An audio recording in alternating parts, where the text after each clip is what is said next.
यार सबसे पहले चलो ठीक है, माई सेल्फ मोहम्मद रिजवान, ठीक है ना। चलो अब यार अब सेकंड चैप्टर स्टार्ट करते हैं, ठीक है ना। Second chapter Dogar surgery, general surgery में या प्री ऑपरेटिव मैनेजमेंट एवोल्यूशन है। और ठीक है, इसमें आपको मोस्टली सबसे पहले क्या चीज़ करना, सर्जरी से पहले आपको क्या चीज़ नीडेड हो, आपको डॉक्यूमेंटेशन नीडेड हो, ठीक है ना।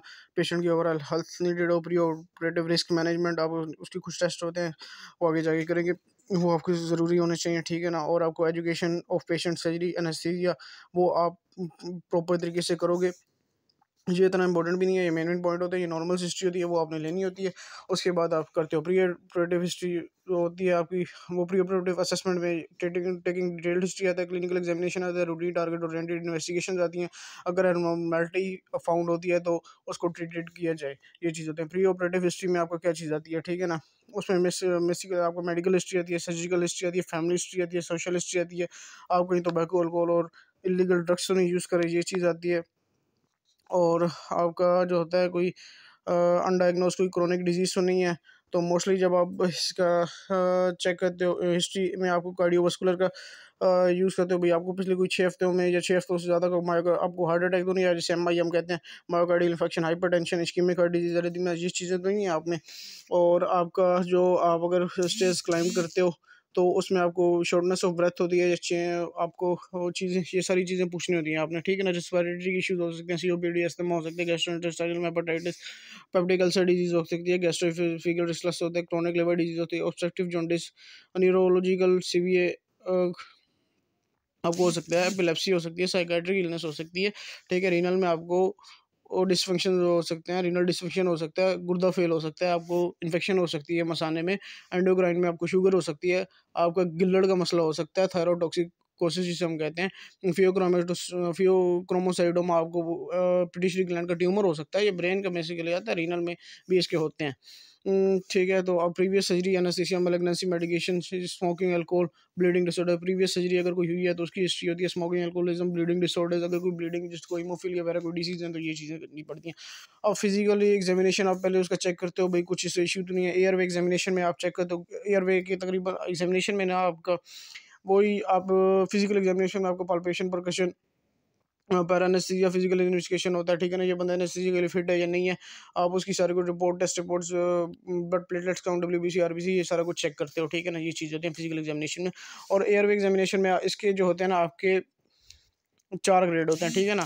इसमें ग्रेड 1 में आप सॉफ्ट पैलेट फेस, ग्रेड 1 में आपको सॉफ्ट पैलेट जो कि बिल्कुल एक्यूरेट होता है, फोक्सेस यू वाला पिलर विजिबल होते हैं, ये मुंह के अंदर होते हैं, सॉफ्ट पैलेट फोक्सेस यू वाला कहते हैं। आपको जो आपकी नोज की क्लोजर होती है, जब आप स्वेलो करते हो तो खाना आपके नाक में ना चला जाए, तो उसमें जो आपका एक क्लोजिंग टाइप क्लोजर बना हुआ होता है उसको हम यू वाला कहते हैं, ठीक है। सॉफ्ट पैलेट ये आगे आपका होता है, फेरेंस के पास करके होता है, आपको पिलर ये सही विजिबल होता है। ग्रेड 2 में आपको soft palate with some part of U वाला सीन होता है, ग्रेड 3 में आपको सॉफ्ट पैलेट सीन होता है, और ग्रेड 4 में ओनली हार्ड पैलेट आपको ये सीन होता है, ये चीज़ें हैं, ठीक है ना। और जो अदर पैरामीटर्स हैं जो आपको इंटूबेशन में डिफिकल्टी कर सकते हैं, आपके लॉन्ग अपर इंसिजर्स हो या सर्जिकल्स होते हैं, आपको प्रोमिनेंट ओवर बाइट एट हो, ठीक है ना। और मैंडिबुलर इंसिजन, आपकी जो पेशेंट कैन नॉट प्रोट्रूड है, mandibular incision anterior to maxillary incisor, ये चीज़ हो सकती है। इंटर इंसिजर डिस्टेंस आपका 3 सेंटीमीटर से कम हो और आपका माउथ फुली ओपन हो, तो भी आपकी इंट्रोब्यूशन में आपको यू वल्वा आपको सही तरीके से विजिबल ना आ रहा हो आपका। और आप सिटिंग पोजीशन में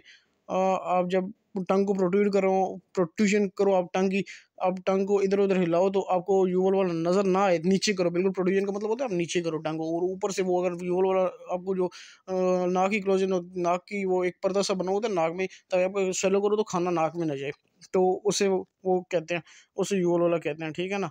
शेप ऑफ प्लेट इज, और शेप ऑफ प्लेट जो होता है वो आर्च और वेरी नैरो, अगर पैलेट की जो पैलेट होता है जो आपका, वो अगर बहुत आर्च्ड नुकीला हो या तंग हो तो फिर भी मुश्किल होता है।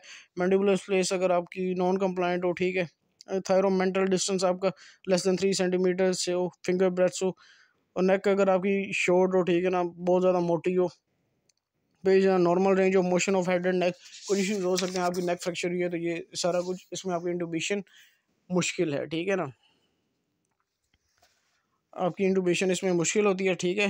तो ये एक दफ़ा रीड करना, ये इंपॉर्टेंट चीज़ है, ये ग्रेड्स इंपॉर्टेंट है। और आगे इसमें आप इन्वेस्टिगेशन क्या क्या करते हो, ठीक है ना। आपको लेबोरेटरी रूटीन टेस्ट नहीं चाहिए होता, इसका डायग्नोस्टिक टेस्ट नहीं चाहिए होता। आप नॉर्मली इसमें ये चीज़ करते हो, यूरिया क्रेटिनाइन, आप हीमोग्लोबिन चेक करते हो, ठीक है ना। आप हर्पीस से और आप एचसीवी चेक करते हो, वायरल डिजीज़ जो होती हैं वो चेक करते हो, सीबीसी कंप्लीट ब्लड काउंट आप इसका चेक करते हो, ठीक है ना। और फुल ब्लड काउंट में आप अनीमिया, अगर इसका ब्लड लॉस हो जाए तो वो आप इस वजह से चेक करो, इसे अनीमिया तो नहीं है क्योंकि शरीर में मोस्टली ब्लड लॉस होता है। तो आप इलेक्ट्रोलाइट्स क्रिएटिनाइंस आप चेक कर सकते हो, पेशेंट भी मेटाबॉलिक अल्कलोसिस या एसिडोसिस में ना चला जाए, क्योंकि अगर आपको एंडोक्राइन की कोई इशू है, जैसे सीवीएस का कोई इशू है या रीनल का कोई इशू है, पेशेंट में direct digestion anti hypertensive therapy में अगर आई हुई है तो ये इश्यूज हो सकते हैं आपको। Metabolic acidosis, respiratory alkalosis, compensatory acidosis, ये सारा रीनल में आता है।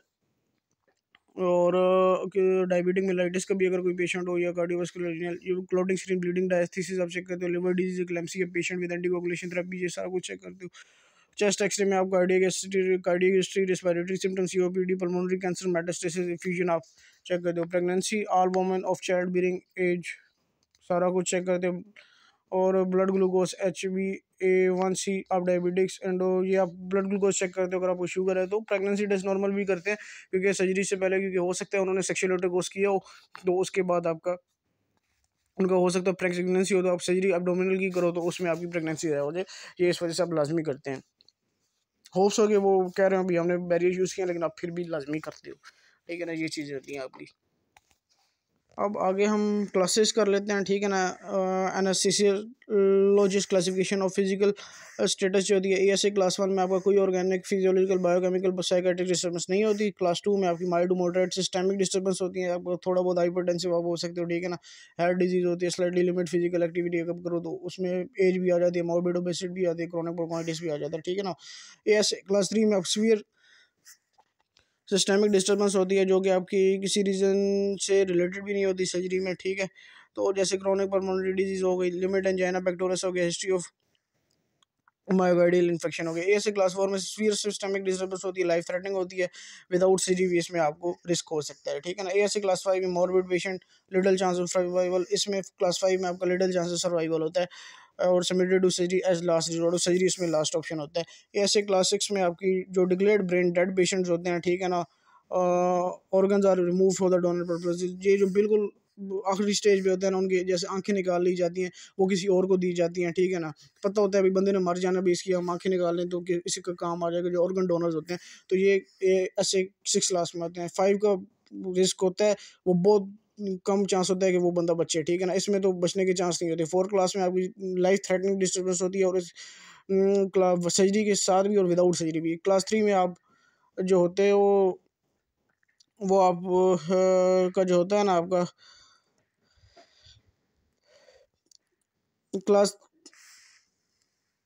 3 में यही सीन होता है भाई, आपकी फिर सिस्टमिक डिस्टर्बेंस होती है, और आप जो होते हो ना, आप लिमिट एक्टिविटीज नहीं कर सकते, ठीक है ना। अब for example poor control essential hypertension हो गई, ये सीन हो गया, ठीक है ना। लेकिन इसमें भी आप सर्जरी तकरीबन कर सकते हो, क्लास 1 to 3 तक कर सकते हो, आगे आपकी लाइफ थ्रेटनिंग कंडीशंस होती हैं, जो भी सीन हो, ठीक है ना। ये सीन होता है। ये अगला जो टेबल 3 है, ये आपका मोस्टली यही बताया गया है कि जो आपके major clinical predictors markers of unstable coronary artery disease, ठीक है ना। जबकि मोस्टली आर्कर्स हैं the American College of Cardiology and the American Heart Association, the task force report guideline of pre operative, ये उनका वो अमेरिकन का कोई अपना सिस्टम है, ठीक है ना। उसमें उन्होंने 3 कैटेगरीज में मेजर, इंटरमीडिएट और minor. 6 week period is necessary for myocardium to heal, 6 week चाहिए होते हैं आपको मायोकार्डियम इन्फेक्शन जो होता है उसको हील होने में, उनके में थ्रोम्बोसिस रिजॉल्व होने में। Patient of coronary artery revascularisation with proceeding can be 40 days, also can be classified as high risk, जिनका 40 दिन से ज़्यादा प्रोसीड होता है रिवर्सलाइजेशन, वो भी हाई रिस्क पेशेंट होते हैं, ठीक है ना। ये सारी उनकी क्लासिफिकेशन है, जो कि अमेरिकन गाइडलाइंस हैं, ठीक है ना। माइनर रिस्क होता है वो आपका मार्कर्स इंक्रीज हो जाता है प्रोबेबिलिटी कोरोनरी आर्टरी डिक्रीज में, ठीक है ना। और रिवर्सलाइजेशन में भी इंक्रीज रिस्क होता है, ठीक है ना। MI में भी ज़्यादा चांसेस होते हैं, जो आपके प्री ऑपरेटिव मोर्टेलिटी के। Intermediate risk factors represent, intermediate जो रिस्क फैक्टर्स होते हैं, ठीक है ना, वो रिप्रेजेंट करते हैं। इंडिपेंडेंट रिस्क फैक्टर होता है वो प्री ऑपरेटिव मोर्टेलिटी का। हो सकता है अगर एक बंदा चाहता है भाई उसने सर्जरी नहीं करवानी, ठीक है, उसे इंटरमीडिएट मॉडरेट सा काम है, ठीक है ना, तो वो हो सकता है उसकी सर्जरी ना हो, ठीक है ना, उससे पहले ही वो मर जाए, तो बेसिकली सर्जरी ना करवाना भी डेथ की काज हो सकती है, ये सारा कुछ उन्होंने दिया हुआ है। तो आगे जो मेजर क्राइटेरियाज में आते हैं, जो इनके जो अमेरिका के हैं, वो मायोकार्डियल इन्फेक्शन होता है, लेस देन 6 वीक होता है, अनस्टेबल और severe angina class 3-4, decompensated heart failure होता है, स्फीयर अरिथमिया होता है, और स्फीयर वास्कुलर डिजीजेज होती हैं, ठीक है ना, जिनमें बंदा अगर सर्जरी ना करवाए तो बंदा डेथ हो सकती है, ठीक है ना। CAPDG और PDCA लेस देन 6 वीक होता है। इंटरमीडिएट में आता है आपको प्रीवियस मायोकार्डियल इन्फेक्शन, जो कि 6 वीक या 3 मंथ पहले आपको वो पैथोलॉजी की हुई आपको आ रहे हूँ, माइल्ड एंजाइना 1 to 2 केस में, वो silent ischaemia, Holter monitoring, compensated heart failure, post ये सारा कुछ हुई, पोस्ट CABG और PTCA लेस देन 6 वीक, आपको एंटी एंजाइनल थेरेपी आप ले रहे हो, ठीक है ना। अब डायबिटिक मिलाइटिस हो सकती है, रीनल इंसफिशियंसी हो गया, ये आपको मॉडरेट होता है, ये भी रिस्की होता है। और बाकी जो माइनर क्लिनिकल प्रेडिक्टर्स होते हैं, familial history of coronary artery disease, ये माइनर से होते हैं, ECG abnormalities, LHV left bundle ट्रांसफ्लोक, लेकिन ये अगर ना करवाओ तो ये भी हो सकता है, इसको प्रॉब्लम होते हैं, इनकी भी डेथ्स हो सकती हैं। हिस्ट्री ऑफ स्ट्रोक, ये पुराने मोस्टली ये पुराने जो केसेस होते हैं ना, आपको पहले हुआ हो लेकिन आपने फिर ट्रीटमेंट कराया, आप ठीक हो गए हो, फिर आपको दोबारा इशू हो ना हो जाए। Uncontrol systemic hypertension, hypercholesterolaemia, smoking, post infection और इनसिम्टोमेटिक विदाउट ट्रीटमेंट, ये पोस्ट CABG और PTCA आपको अगर हुआ हो तो और आपको एंजाइना के सिम्टम्स नहीं आ रहे, आप और एंटी एंजाइनल थेरेपी भी नहीं ले रही। CABG का मतलब होता है कोरोनरी आर्टरी बाईपास ग्राफ्टिंग, ये सर्जिकल प्रोसीजर होता है। और PTCA का मतलब होता है परक्यूटेनियस ट्रांस इल्यूमिनल कोरोनरी एंजियोप्लास्टी। और LVH का मतलब होता है लेफ्ट वेंट्रिकुलर हाइपरट्रोफी। अब आगे लिखा हुआ है, ठीक है ना, इनमें भाई पोस्ट ऑपरेटिव MI का चांस कितना होता है मायोकार्डियल इन्फेक्शन में। ये टाइम अगर लेस ग्रेटर देन 6 मंथ हो तो उसमें बिल्कुल 5% होता है भाई, दोबारा इसको प्री ऑपरेटिव सर्जरी में इसको नहीं होगा। 4 to 6 मंथ हो गए हैं तो 10 to 12 मंथ, अगर लेस देन 3 मंथ्स एंड 20-30% इसको प्री ऑपरेटिव हार्ट अटैक हो सकता है। ये चीज़ें अमेरिकन गाइडलाइंस हैं। और आपकी जो होनी चाहिए ये चीज़ें देखी हुई हैं, अगर एंजाइना है, ठीक है ना, प्री ऑपरेटिव पेशेंट है तो MI का रिस्क उनको ज़्यादा होता है, ठीक है ना। तो उनको पहले आप जो हाई रिस्क प्री ऑपरेटिव होते हैं तो उनको मेडिकल थेरेपी आप इनको चाहिए होती है, ठीक है ना। तो या वो कोरोनरी एंजियोप्लास्टी करते हैं, ठीक है ना, ये ग्राफ्टिंग करते हैं। तो ग्राफ्टिंग जो होती है आपकी कोरोनरी आर्टरी की, वो MI का रिस्क आपका रिड्यूस कर देती है, ठीक है ना। कंजेस्टिव हार्ट फेलियर में उन्होंने ये चीज़ बताई है कि आपको एडीमा हो जाता है, पैराऑक्सीमल नॉक्टर्नल डिस्फिनिया और orthopnoea is a very high pre operative risk होता है। अगर इससे पहले होता है आपको प्री ऑपरेटिव बहुत ज़्यादा रिस्क है। इलेक्टिव सर्जरी का left ventricular ejection fraction determined with by the MUCA scan, ठीक है ना। ये आपको लेफ्ट वेंट्रिकुलर इजेक्शन होता है, वो MUCA एक टेस्ट होता है स्कैन, ये उसके थ्रू आप प्रिडिक्ट करते हो, ठीक है ना। और फिर survival in patients with myocardial infection with congestive heart failure को ये बताया भी जाता है, patient with ejection less than 35% है 95%, जिनका लेस देन 35% होता है ना उनकी 19% डेथ हो जाती है, ठीक है। और 2.2% विद इजेक्शन और more than 55% who are going for non cardiac surgery.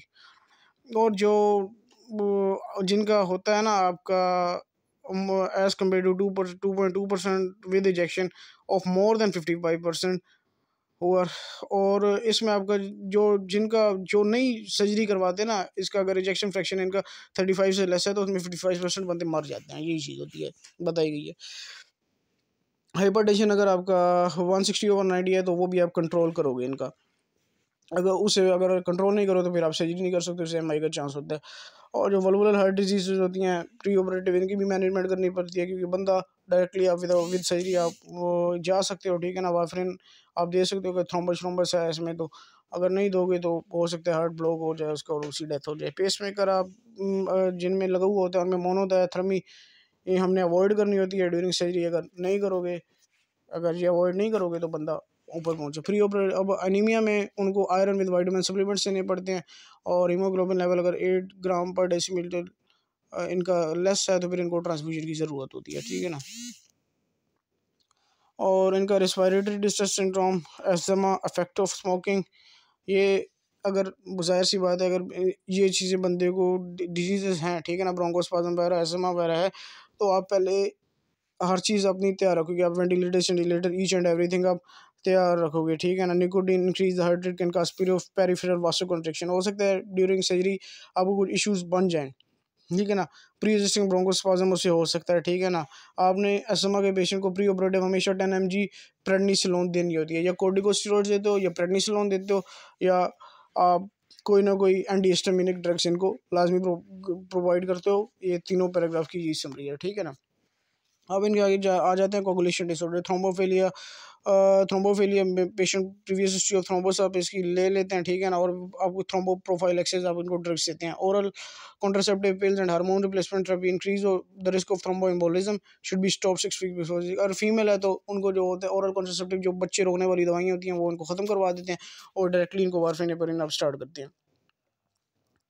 जो एंटीकोगुलेशन थेरेपी, ठीक है ना, वारफेरिन थेरेपी आप इसमें यूज़ करते हैं। एंटीकोगुलेशन अगर इसमें आपको ब्लीडिंग डिसऑर्डर्स हैं, ठीक है ना, तो आप वारफेरिन एंटीकोगुलेशन थेरेपी आप बेसिकली एंटीकोगुलेशन थेरेपी का मतलब है आप वारफेरिन हेपेरिन स्टॉप करोगे, ठीक है ना, 5 डेज़ के लिए बिफोर सर्जरी। क्योंकि अगर उसमें आप हेपेरिन और वारफेरिन आप देते रहोगे, ठीक है ना, उसकी ब्लीडिंग टाइम ज़्यादा हो जाएगा, ठीक है ना, एपीटीटी ज़्यादा हो जाएगा। ऑटोमेटिकली जब उसके कट लगे तो उसको ब्लड नहीं रुकेगा। ट्रांसफ्यूजन आप साथ साथ करो, एज कम्पेयर टू ट्रांसफ्यूजन से अगर ब्लड ज़्यादा निकल रहा है तो हो सकता है उसकी डेथ हो जाए। तो इसलिए वारफेरिन अगर हेपेरिन कोई बंदा ले रहा है तो उसको हम स्टॉप कर देते हैं। Haemophilia A is associated with factor A deficiency, haemophilia B associated with factor 9 deficiency. These patient require infusion of factors और इन जो होता है ना इनको प्लाज्मा लगाना पड़ता है हीमोफीलिया के पेशेंट बिफोर सर्जरी के, अगर जिनको हीमोफीलिया की डिजीज़ है। ऑब्स्ट्रक्टिव जॉन्डिस में आप इसमें आप हिपेटोरेनल शंट आपका डेवलप हो सकता है, ठीक है ना, अगर आपको ऑब्स्ट्रक्टिव जॉन्डिस है ड्यूरिंग सर्जरी, क्योंकि इसमें आप ब्लीडिंग डायथिसिस और कोलेंजाइटिस और सेप्सिस ये चीज़ें भी हो सकती हैं। क्योंकि patient with obstructive jaundice can develop deficiency, क्योंकि उसमें ब्लीडिंग होगी तो विटामिन के डिपेंडेंट जो क्लोटिंग फैक्टर्स हैं वो 2 वीक है वो कम हो जाएंगे और फैट सोल्यूबल विटामिन ये भी कम हो जाएंगे जो बाइल सल्ट्स और एब्जॉर्प्शन ऑफ गट म्यूकोसा के लिए ज़रूरी होते हैं। तो इन लोगों को विटामिन के एज अ प्रोफाइलैक्सिस अब दिए जाते हैं, प्रोफाइलैक्सिस एंटीबायोटिक्स भी दिए जाते हैं इनको सेप्टिसीमिया से प्रिवेंट करने के लिए, क्योंकि ऑटो इम्यून सिस्टम इनका मोस्टली इनका लीक हो जाएगा, इनका वो इम्यून सिस्टम थोड़ा वीक हो जाएगा, ठीक है। आ गया इनकी मेटाबॉलिक डिसऑर्डर। है मेटाबॉलिक डिसऑर्डर में आपका डायबिटिक मेलाइटिस है, नॉन इंसुलिन डिपेंडेंट है, ठीक है ना, मेथड ऑफ इंसुलिन एडमिनिस्ट्रेशन है, पेशेंट लॉन्ग टर्म कॉर्टिकोस्टेरॉइड जो यूज़ कर रहे हैं वो चीज़ें हैं, हाइपोथायरॉयडिज्म है, आपका renal failure, obesity, pre operative fasting ये चीज़ें हैं, और adult children pre operative assessment और कॉन्सेंट ये आपको फिर खत्म होने जाना वाला 2 पेज रहते हैं सिर्फ।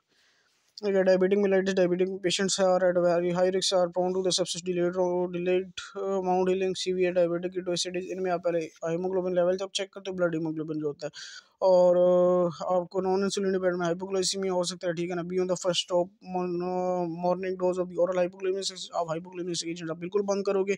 Have a regular sugar check, आप 1 to 2 आवर्स में रेगुलर शुगर चेक करोगे। हैव अ इंट्रावेनस क्लोना with the slow infusion of dextrose saline mixture, और आप इनमें डेक्स्ट्रोसलाइन मिक्सचर का सोल्यूशन दोगे प्री ऑपरेटिव में। और hypoglycaemia is more dangerous than hyperglycaemia, as a moderate hyperglycaemia is acceptable. अगर हाइपरग्लाइसीमिया हो गई तो वो एक्सेप्टेबल है, हाइपोग्लाइसीमिया में आप बेहोश हो जाओगे, कोमा में चले जाओगे, हो सकता है ऊपर भी चले जाओ। Insulin diabetics dependent, admit the day before the surgery, stop long acting insulin night before surgery. आप इंसुलिन डिपेंडेंट जो पेशेंट्स होते हैं उसमें आप जो होता है इंसुलिन इनको छुड़वा देते हो, ठीक है। Do not give normal insulin dose, start sliding scale, आप स्लाइडिंग स्केल वाली यूज़ कर सकते हो, कम डोज में कर सकते हो अगर बहुत ज़्यादा ऐसे इंसुलिन है सर्जरी से पहले। और मेथड ऑफ इंसुलिन एडमिनिस्ट्रेशन, इसमें जो पुअर ग्लाइसेमिक पेशेंट्स होते हैं उनमें स्केल इंसुलिन आप यूज़ कर सकते हो, ठीक है ना। इसमें आप द एल्बर्ट रिजाइम जो एक फार्मूला होता है उसमें सिंगल मिक्स्ड इन्फ्यूजन आप इसमें कर सकते हो, ठीक है ना। Insulin and glucose with potassium ये आपको प्रिवेंट करता है डिस्प्रोपोर्शनल रेट में, और इंसुलिन और इन्फ्यूजन आप उतने तक कंटिन्यू करेंगे जब तक वो अपनी नॉर्मल डाइट रिज्यूम नहीं करता, ठीक है ना। पोटेशियम एजेडेड ताकि इसको हाइपोक्लेमिया ना हो जाए, ठीक है ना। इंसुलिन आपने उसे देनी है pre operatively surgery with potassium ताकि उसे हाइपोक्लेमिया ना हो। एल्बर्ट रिजाइम उसका नाम होता है, और बाद में जो होता है सिंगल मिक्स्ड इन्फ्यूजन देनी है, और तब तक देनी है जब तक ये अपनी नॉर्मल डाइट रिज्यूम नहीं कर सकता, ठीक है ना। ये सर्जरी के बाद भी हो सकता है, प्री ऑपरेटिव सर्जरी भी हो जाता है, ठीक है ना। मोस्टली ये जो इंसुलिन आप एडमिनिस्ट्रेशन करते हो ये सर्जरी के बाद ही करते हो, 1-2 दिनों से पहले छुड़वा लेते हो।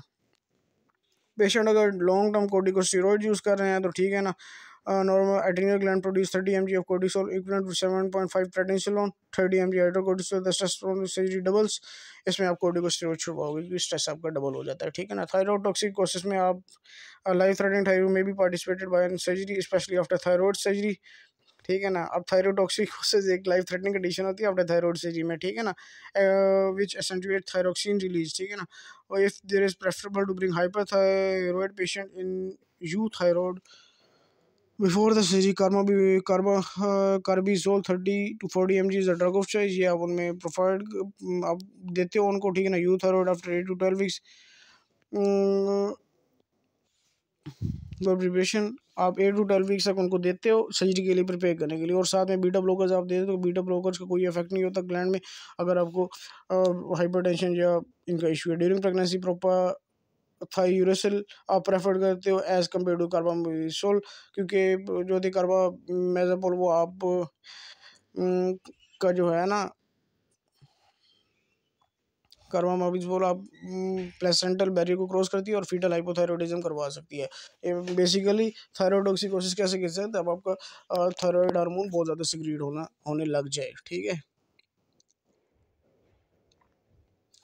और हाइपोथायरॉयडिज्म में आप जो होते हैं इसे भी करेक्ट किया जाता है, ठीक है ना। हाइपोवेंटिलेशन इसे किया जाती है, ठीक है ना। अब बंदा एनेस्थीसिया के दौरान अगर उसको माइग्रेन एडिमा हो जाए तो उसमें बंदा कोमा में चला जा सकता है। तो आप इंटरवीनसली से लेवोथायरोक्सिन देते हैं, ठीक है। इंटरवीनसली भी दे सकते हैं, नाइट्रोगेस्ट्रिक ट्यूब भी दे सकते हैं, जिसमें देखो हाइपोथायरॉयडिज्म होता है। ये हाइपोथायरॉयडिज्म वाला थायरोटॉक्सिस था, ये हाइपोथायरॉयडिज्म वाला, ठीक है। कोर्टिकोस्टेरॉइड डिहाइड्रेशन में आप उसे नॉर्मल जो होता है सोल्यूशन आप देंगे, ठीक है ना, पानी छानी देंगे और सलाइन देंगे। आप हाइपोवोलेमिक शॉक में ना जाओ या ब्लड ट्रांसफ्यूज कर लेंगे, ये होती है। रीनल फेलियर उनका जो अगर है डायलिसिस भी नहीं एंड से रीनल फेलियर तो इंट्राऑपरेटल हाइपोटेंशन और इनएडिक्वेट फ्लूइड्स आप पोस्ट ऑपरेटिवली उसके बाद इनको इस तरह की चीज़ें हो सकती हैं, ठीक है ना। The patient dependent upon dialysis before the surgery, जो पेशेंट डिपेंडेंट है डायलिसिस में वो 24 आवर्स पहले सर्जरी के डायलिसिस में जा सकते हैं। इलेक्ट्रोलाइट्स नॉर्मल है, हेपरिन आप वेयर ऑफ कर लोगे, सिंपली पोस्ट ऑपरेटिव डायलिसिस हो जाएगा, जो कि अगर पॉसिबल है तो, ठीक है ना। रीनल फेलियर में patient have chronic renal failure but not on dialysis, end stage renal failure can occur due to intra operative hypotension, and उनको उनका बिल्कुल गुर्दा ही उड़ सकता है ड्यूरिंग सर्जरी, जो कि डायलिसिस में नहीं है लेकिन एंड स्टेज रीनल डिजीज है, ये चीज़ मैं बता रहा हूँ।